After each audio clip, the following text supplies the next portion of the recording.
What's up, Hippo lovers? King of the Hippo finals, fighting for $300.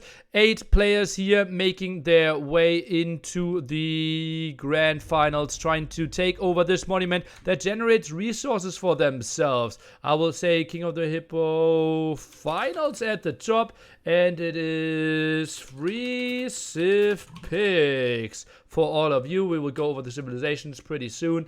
$300 for whoever wins. Alf Shambay takes the monument for himself, and as you all know, 0.8 wood, 0.8 food, 0.8 gold, 0.8 stone per second now in his bank. He is picking the Malay civilization himself. Tado did already win one King of the Hippo by indeed picking Malay on step. Let's take a look what he has to offer this time. He is taking the red Goth for himself. Goth looking pretty hot in the qualifier before. In the Great Trunks, V4 Kickass is going for Celts. Incredibly strong at pushing people away from the monument. Could be sweet for him. Orange player, Mr. Ende, going for the Saracens. Winning one of the low qualifiers earlier this morning. Oh, militia here by Tado in the center. What is happening? Tado with the instant rush is pushing the horses away. And obviously no one can fight back because no one has a scout. Tado already thinking of a good strategy here. Lovely play. Pushes blue away. And yeah, the horse is still around. Wants to go for some block. Maybe one militia the other side. Indeed, that's what he is doing. Nice play here by Mr. Tertito. And is he pushing the horse away? I think the horse can now run. Alf gets away. Tado is gaining control over the center. And as you can see, slowly climbing up with the resources here. In the teal, we have Nolo Finbe winning one of the high qualifiers. Someone that has 0 ranked 1v1 games on his account, but incredibly high in team games. And then we have Khmer player Ondrej, just stealing the way a win away from great players here on the arena qualifier that just finished roughly 10-15 minutes ago. And in the yellow trunks, we have Roach or Racherochen. In the yellow, he is playing Teutons. Love that civilization. Strong melee. What? Okay. Michael Jackson board there at the side. And last but not least, the guy behind lots and lots of Liquipedia articles and edits, Mr. Reedy himself. Arguably the player with probably the least 1v1 experience. Arguably the guy that in the pure skill-wise needs to probably pull something out of the hat and find a good timing. But that's what we have seen often times over and over again, that actually finding a good timing might be more important than how many units you can actually put on the fields, how good your micro or macro is. Exclamation mark match or exclamation mark civs at the right hand side means that you can see the civilizations. I also introduced all of them, and actually we had Tatars here. That's something I didn't even mention. What? That is weird. And what else did I want to say? It's a complete flap mat, by the way, right? So I'm a bit surprised.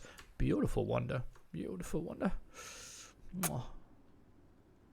Looks a bit like Frank architecture, but obviously it's not the Frank wonder. Well, and something else that I wanted to say, I don't even remember. $300 for first winner takes all. Salam. Taro takes some control over here. And what is Reedy's ranking? 1163. And then we have Alf Shambay with 1k rating. Taro flies on with 2.3k. And yeah, pretty mixed there. So yeah, probably Alf Shambay actually with 1k rating there. The lowest. Remember guys, we had 4 low qualifiers where a player with a lower rating were included, and then 4 higher qualifiers where we saw a lot of pros show up, but not a lot of them going through. Out of the hyper known names, probably only Tado giving himself a shot in this one. And well, he has to be happy, already gaining over 1,000 resources now due to the wonder control in the center. What was the max rating for the lower ones? There were some 1350s or maybe even 1400s flying in. It was a big mix, right? We had around 60 signups for 64 spots, so at some point people could just move around, and then we filled the remaining spots to make it 8 in every qualifier, except one where we had one no-show. Still a pretty reasonable rate, 64 people pretty excited to play. Look at that love story.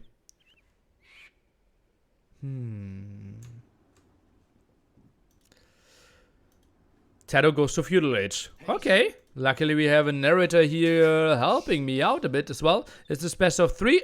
One game. Winner takes it all. No takebacks. I wouldn't be surprised if Tato tries to sell some stone, buy some food here. Maybe I'm selling like 300 stone, 200 stone. He has so much gold. Yeah, not too much to be done here. Sold 100 stone. Bought the rest of the food. Hey, sir. Still full control for him. And has to be happy with how the game is going for himself. Relics, I think everyone should spawn with one next to him. Next to their starting base. So no big advantages there. But maybe if you want to take someone out, you get a second one. Also, there's sometimes some neutral resources behind some bases. But Teal walls himself off from that one. Now Ondrej sends his horse around, tries to get some idea. But in general, not too many extra resources. That's actually blues as well. So, yeah, I think this might be the only extra resource. Actually, right? Yeah. Bit surprised. I did test the generation a bit, and we had a bit more at other times. Alf is one of us, a Hippo lover and a pleb from chat. Yeah, maybe send some energy, guys. Send some support. Who do you want to see win? I love a lot of those people. Obviously, like, all of them won their qualifiers, so all of them going in there with their story. Obviously, Alf, skill-wise, the underdog with the Reedy there. Tedo, obviously, big fan favorite. Roach, loved person out of the community. And we see, yeah, the others winning their qualifiers as well and putting a good story out there. I see a lot of Tedo support. Okay, love that. People now reaching Feudal Age as well, while Tedo is reaching Castle Age any second. What is that going to be? Quadruple TC drop? I wouldn't be too surprised. Goes for double economy upgrade first. And only then starts farming after that one. Still full monument control for him. Tedo will have a really solid start.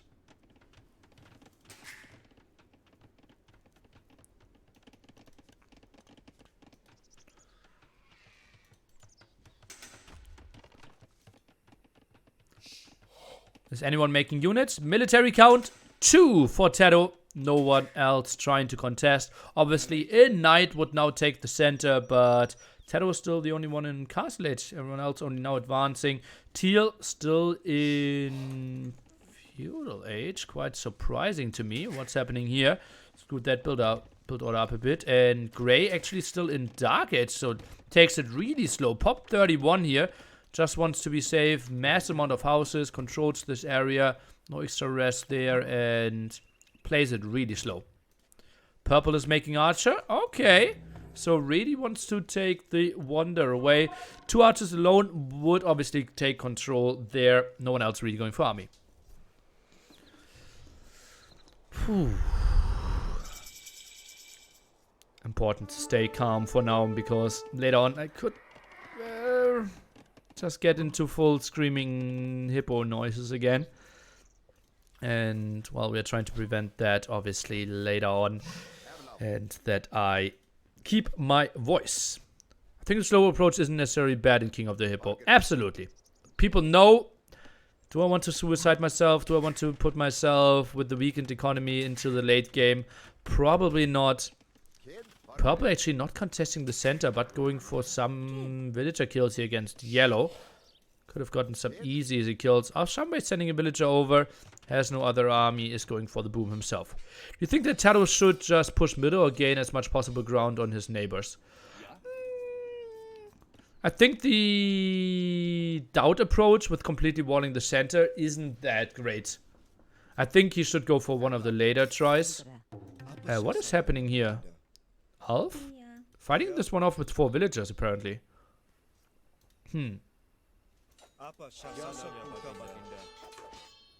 And Taro just runs around now. Tries to get as many resources out of that as possible. Maybe even adding 1 to Spearman wouldn't be the worst thing. Oh, he actually adds 2 more Militia. Funny. Oh, the block with this. I think that's intentional. Look at that. Orange is blocking the Militia away from Taro. What a crazy move. Oh, what a crazy move. And yeah, beautiful, beautiful play by Orange. And therefore the Militia are dying faster. And Alf Shamway might get the center control a bit quicker. Sick move, sick move. And Alf Shamway.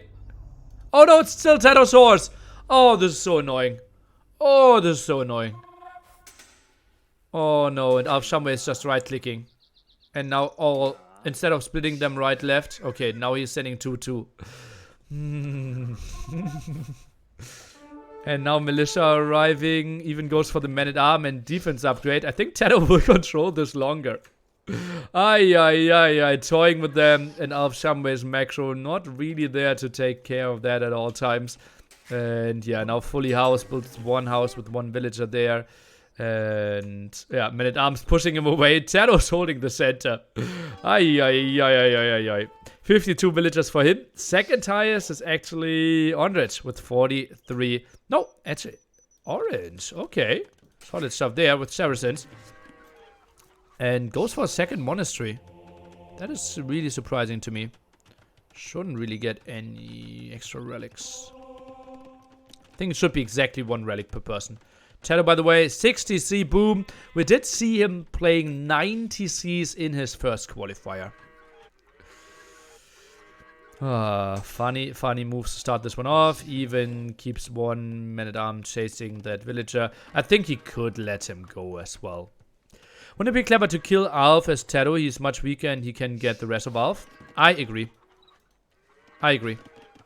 Like, it would cost him very little. Just to ram Harbinger, go early imp. And then you get this another relic, get lots of gold, get lots of stone.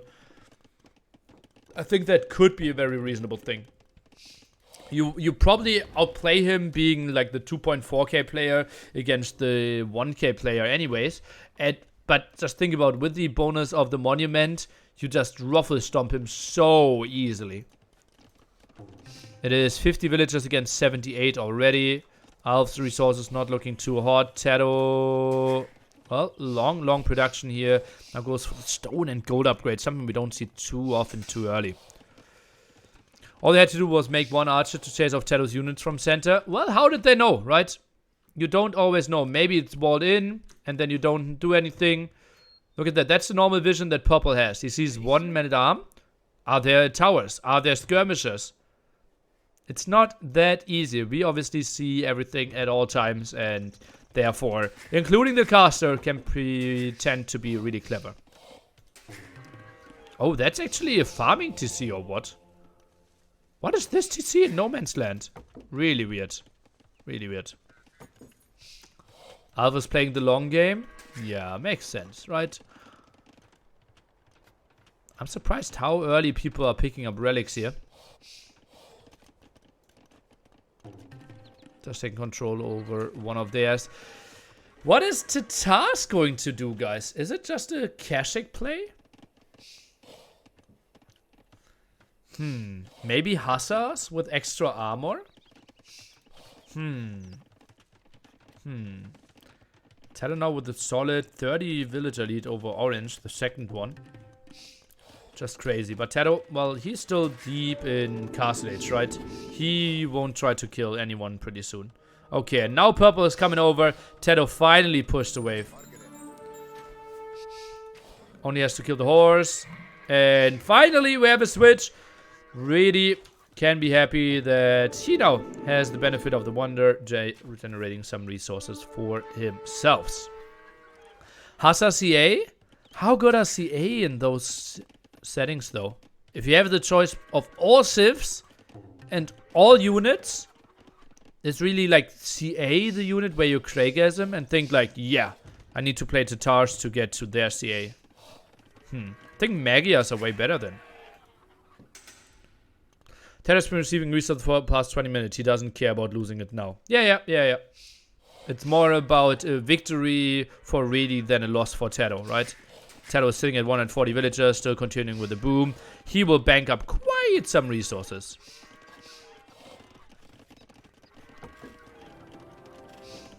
Defensive castle at that end. The castle there against blue. Maybe still goes for the attack against blue. 150 villagers. That's not an overboom, guys. It might feel a lot to you, but... and the moment someone just writes it in chat. It doesn't really matter, right? Like, we have often seen people boom to 180 to 190 villagers here. You don't need it now. You need to have the army in 140 years. So he will just delete a bit later. Who won versus Teutonic Tanks in the qualifier? It was our player Nolo Finway on Graveyards. With Bulgarians, Teutonic Tanks. Winner of King of the Hippo 6 and 7. Actually falling there with Teutons. And in the same game, Ganji, well, lost his qualifier. With 10,000 food, 10,000 gold still in the bank. Well, the typical timing for double bid X, if you didn't know. And I know Alf Shambe will rewatch this VOD. And we'll see, yeah, hopefully Neely didn't spot the late Lumber Camp and the late double bid X. My man. I see you. Teddo on the way to Imperial Age, 170 villagers. Anarchy on the way, lots of barracks, and I think he will just run over Alf. And, well, Alf, lots of villagers in the queue, 90 villagers though, and no real walls here. Just some houses, that won't be too pretty. Ooh. Votes now in the center. Okay. Orange taking some control. Lots of wood for him in the bank. Probably wants to use the market quite heavily. Don't see that too much. And honestly, in the game before, I thought maybe my PC was the issue. But I think Kong Forever actually lagged the game so heavily. I'm really happy that this one is running way smoother. Yellow doing a good job of getting full control here. Does not want to get backstabbed in any way. Teuton setting himself up for the long game. Gray, a bit cornered, a bit far back in the left-hand side here. Between red and yellow, he will have some problem squeezing himself through. Something we won't say for Ondrej, who gets a pretty easy access towards the Wonder. And Purple actually spawned really close to it. Quite surprising that he couldn't get the early Wonder control. And maybe he did. I think he did, right? Asgard's now coming over. Alf trying to re-wall. Will be tricky for him though. Teddo goes for everything. Look at that perfusion now. And the Huskar production. Remember guys, this is not fast forwarded. This is how they produce if Teddo was actually building houses. Well. Teddo, give me one more house. Indeed. And just ridiculous. How did Doubt play? Okay. He tried his best. I thanked him for participating. Also some units there at the left-hand side. Maybe he tries to deal with gray and blue at the same time. Huh.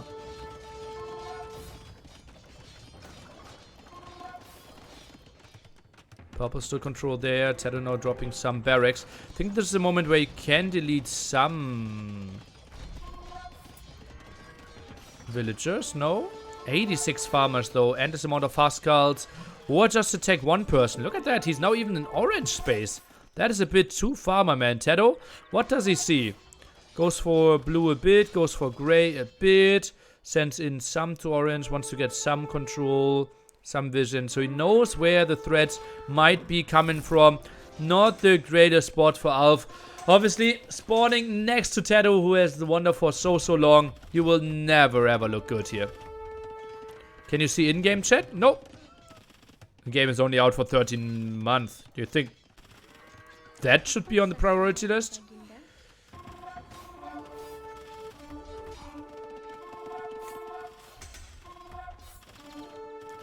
$300 for first tier. 157 years to go. Votes from Purple, who is an Imperial age. And yeah, I like that Alf is actually going for longswords here. That is the right counter, but 0-0 Castle Age longswords against Elite Huskarls with 4+2. Not looking too good for you, my man. Is below 100 population. Gray is dropping below 110. And Tedo making a lot of enemies here. A bit surprising to me how little he's trying to contest the center. He's trying to be like the Babbo of the game. Trying to control everything. Tries to kill 2 players while contesting the center. While raiding a 3rd one. He has the macro to do that. But he's also making a lot of enemies. Just deleted 15 villagers there. And I think what is nice for him, he will get lots of control over all those gold spots, right? I don't think Alf can hold if Tedo were to fully focus on that one. 130 years, and indeed Kashyyyk might be the choice here for our teal player, who is going for some archery ranges, and oh boy, units are blinking. Stables now as well, so we're expecting the Hasa Kashyyyk mix, generating for some gold for him in the long run. Getting the extra gold there as well. For some people thinking about the very long game, trading, by the way, is not allowed in this game. So you have to kill someone if you want to get to extra gold. Something like teaming up. Oh, the 2 of us next to each other. Maybe let's build a stronger army than anyone else. Not in the rules.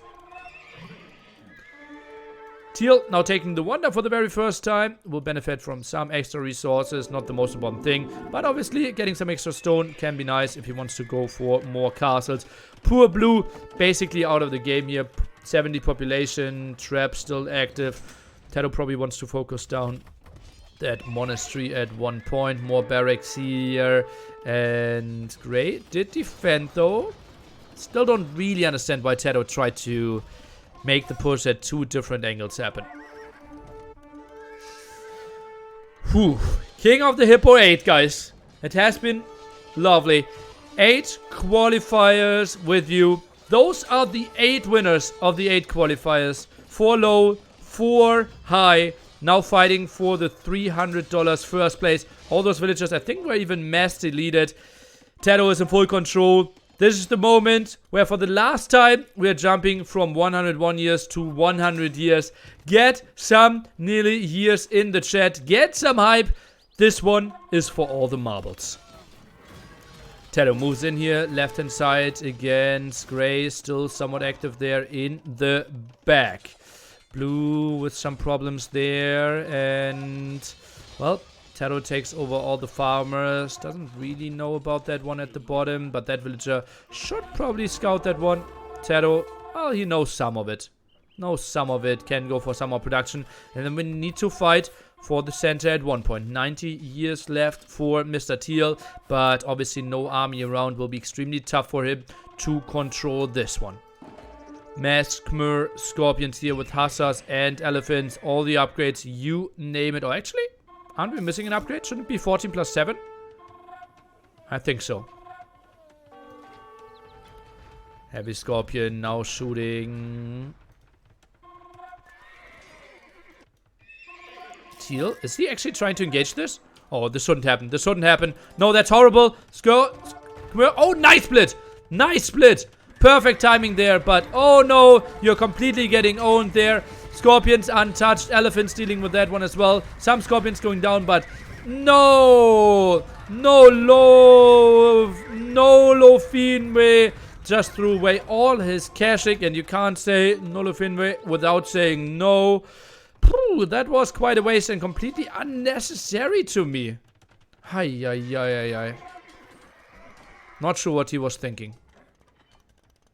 More Kashyyyk in production, more Hussars in production as well. Tedo still annoying against Gray. Blue pretty much I wanted to say pretty much defeated.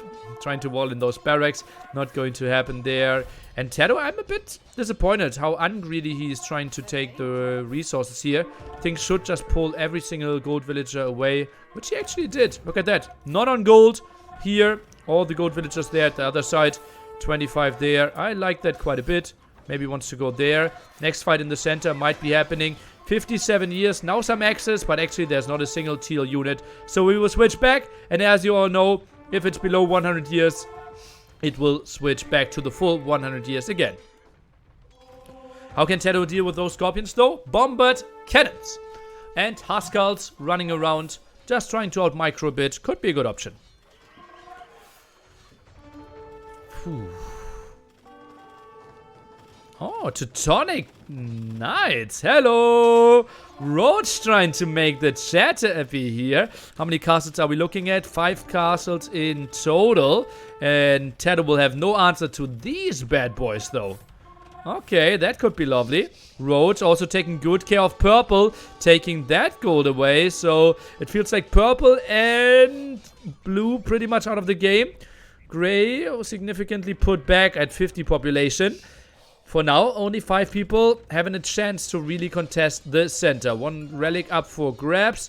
Gold already taken away here. Let's take a look at Roach's resources. Not that high on gold. Maybe we scroll through that one gold count for anyone crazy. Oh, look at that. Ande, the one that won the Turks Water Nomad game with 10k gold in the bank. Actually just had 3.5k, but now put some on the map. Mass camels for him. Way more villagers, although he's already sitting at 102. That will block his population quite a bit. Tedo engaging this one. Really, really gold efficient for him. Halberdiers against the elephants. Green has a near unkillable army. Well, in a 1v1 scenario, yes. In a 1v4 scenario, no. And gets out of there. A bit out of position. Again, 100 years to go. And Tedo raiding some at the top. He just wants to get all the intel. He wants to have a good idea of what's up. Yeah. Tedo. Hey, sir. Hey, sir. Oh, yeah. You're very welcome, Tedo. Maybe you close the stream next time.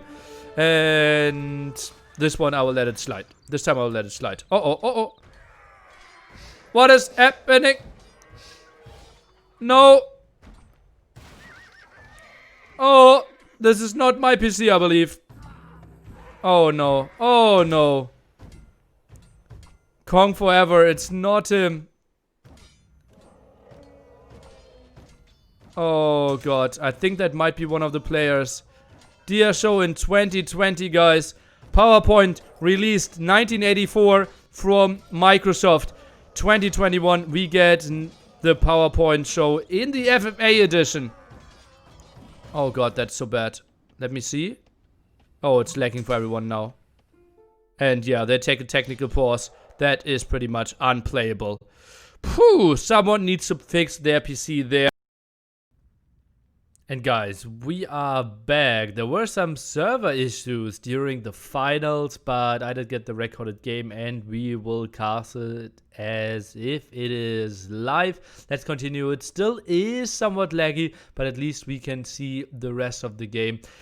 During the live cast, I actually couldn't really finish it and we just took Tedo's VOD, but obviously on this one we can see a bit more. Let's jump into the action. And as I promised you, it is still laggy. It will get a bit better from time to time though. We can still show you that Tedo is going for some moves here at the left hand side. It will be fine, is what they're saying, and as you can see, units are moving a bit choppy, but it should still be somewhat okay. Tedo moving around the whole map, going for some aggression, still fighting for the center. Here is Mr. Roach. Tedo's moving in, 89 years to go. Tedo now taking control over that though. 100 years started again for himself. Yellow trading off a lot of gold units here against Green, who's investing quite some gold resources as well. Not the biggest fan of that one. Green now retreating under the castles there of the Teuton. Obviously not the prettiest one, especially because we had Halberdiers mixed in there as well, and not a lot of Scorpions joining the party here. Ondret finding a better time, at least that's what he is thinking. Teal going for some raid in and out, now goes back again. CA trying to protect the traps over that angle. Orange not with a lot of center control for now. Tedo gets another relic for himself. More gold control over there, and still lots and lots of control, but yellow obviously with a beautiful army to take the full control here. Bombard cannons not getting the connections against the Scorpions, moving away quite nicely. Now getting some shots off there, 2 kills, but that was not enough. Teto has to be happy with that one. Now dives in relatively deep there. Will lose most of his halberdiers. Actually, just circles around. Okay, I will allow that one. Double castle drop now here at the left hand side. And we can see Orange and Teal fighting against each other, not really taking too much care of the center. 73 years to go. Green still with lots of presence, most of his army in the back though. Yellow around here, nicely positioned himself to contest. Obviously purple and blue not really having any chances, looking relatively nice for Teto here. 67 years to go. Teal, losing to the beautiful orange army. Like that one, lots of Mamelukes and camels, but doesn't really want to fight under the bomber towers, and obviously doesn't really want to lose that much gold. Maybe we'll take a look at resources. Teto still sits at 3k gold. Now some more engagements here in the center. 2k for Teal. Yellow sitting at only 600. Another pause, and that was the moment when they waited for me during the original game. Teutonic Knights now moving forward. Teto with 55 years to go, and Teal around at the top, now stopping to fight against Orange. Teto now with more barracks, and Goth spam can be pretty lovely, but not a lot of red units here. Let's maybe take a look. We have 49 military units, but not a lot of them there. We have some scattered around at the left-hand side. Still some presence there at the bottom. And at the right-hand side, Teto having a lot of units. 24 to be precise. So I think he will lose that control. Still one Elite Huskarl blocking the center. 44 years to go. Let's take a look at this one. Teutonic Knights maybe clearing this one up. 42 years to go. Teto running around a bit more. But production at the left hand side looking pretty good. More access coming. People are riding. Realizing that the situation is getting urgent. More Huskarls and Halberdiers now coming in. Orange intercepting the left-hand side. Where is Teal? He is coming. Where is Green? Still camping at home. He needs to send his army in there. Another castle being dropped down. 34 years, and that's still lots of red unit. Over 60 military. Still lots here at the right-hand side. Don't like that too much by Teto. Think he should send more over at this angle. Teto himself sitting at 70 military. 104 population is now getting pushed away. 29 years to go. Orange is clearing him up. Yellow is moving in as well. Resources not really put on map, as you can see. Halberdy production not that great by Teto. Not really using his castles either. A bit surprised by that. 25 years to go. Production still at the left hand side though. Teto some more queues. No traps around to really deal with that. How can they clear up all the buildings? Orange now going for the castle. I think going for the barracks might be the better step here. Teto with 19 years to go. Walling that one off quite nicely. More Huskarls are now coming over, and most of the military is now at that angle. Where's the splash damage? I don't really see it. SO now at the right hand side. Maybe they can get some shots off. Good first one, but Teto is focusing those down quite nicely. That was intentional. 14 years to go. More orange, more green there at the top. Green attacking some of the barracks. We need to kill all those units. 12 years to go. Teto is still spamming in. His population is sitting at 180. Nice production. You see an endless queue for him. So good. The 8 Huskarls from that castle. Still Scorpions behind this one. 8 years to go. And it just feels like Teto is outproducing everyone here. Just has so many barracks close by. And the Ghost Spam obviously overwhelming there quite nicely. Teto will win King of the Hippo 8 and will be another $300 richer after winning, I believe, King of the Hippo 7 already. Or, oh no, I think Teutonic Tanks won twice, right? But he won one episode earlier. G to the G. Teto takes it down. I think Green was a bit late to the party. If he sent his Scorpions a bit earlier, could have cleared that one up quite easily. Also, Orange maybe focusing on the barracks here might have been a nice choice. Yellow couldn't find the kills. It is obviously tough to say. And Teto, although he made a lot of enemies attacking the left-hand side and the right-hand side, still found the time, and Goth apparently with their spam looking pretty damn hot. And then you have to ask yourself, why did only one player pick Goth in the end? Teto taking it down. Congratulations to him. Let's take a look at the statistics together. We will have him with the most kills even. That probably was against blue and gray mainly, and also highest loss count, and by quite a significant margin. Look at that, 750. Second highest losses were 311, so pretty crazy on that end. Also, most resources, gold collected quite massively in his favor there. We saw the Saracen player and they going for 20k, but still Teto looking relatively hot. Flew through the ages with it early control there. 3 relics behind that one. Heavy overboom, but then did delete. He had a max military of 98. So kind of all the stars for him there. Pretty damn solid. Well, spawning next to Teto wasn't that pretty. And, well, we can say congratulations to Mr. Tetito winning King of the Hippo 8. That was it from me. Goodbye, Hippo lovers.